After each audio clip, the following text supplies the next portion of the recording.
Find myself picking up the pieces of me that you discarded. So this is what they talk about when they say broken hearted. Thought I was a together kind of person, the type who had a handle. As fate would have it, I'm I've got a lot of artists that I really like. I've got a really wide variety and taste of music that I'm into, but at the minute I'd probably say Alt J is one of my favourite bands. Just love the way the lyrics are written and everything they do with the synths and everything they include. I love artists like Tom Odell as well, just for the simplicity of the piano and his voice. So many. There's the Glass Animals and Django Django.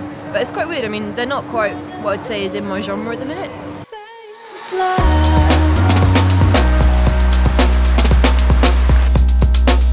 I don't really have an overall influence, to be honest. I kind of take bits from different people, mix it up a bit. At the minute, I'm experimenting with jazz stuff. So when I first started writing, I was really into folk music, and like some of my main influences would probably be like Iron and Wine, Keaton Henson, and some Mumford & Sons. There's a lot of guitar stuff that I would use and write from there. I loved the fast-paced folk rhythm, typical tap your feet kind of music.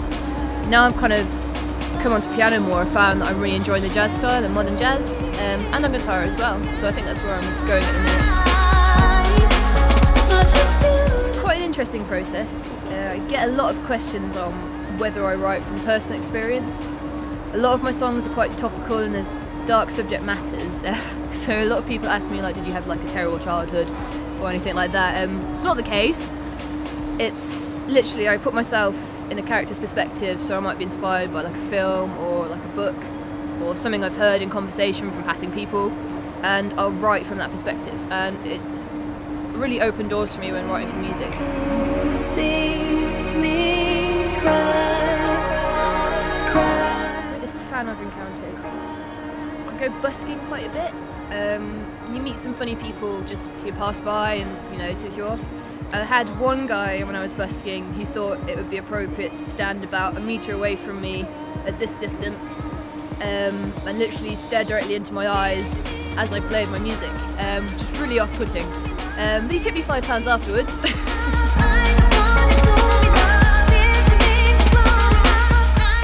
I didn't start very young. I think I must have been in my early teens, maybe like 14 when I first started.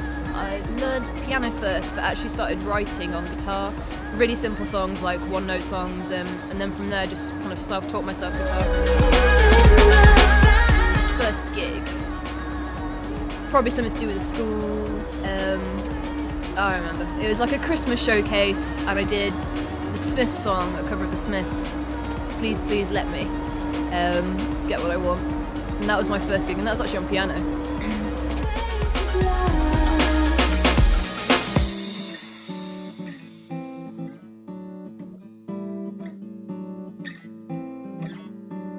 Got quite a lot of songs that I've written. To break it down, it's a really tough question. I kind of get emotionally attached whenever I write a song, so as I said, I take on this character perspective and get really in depth and quite focused around this one thing and the situation this character's in.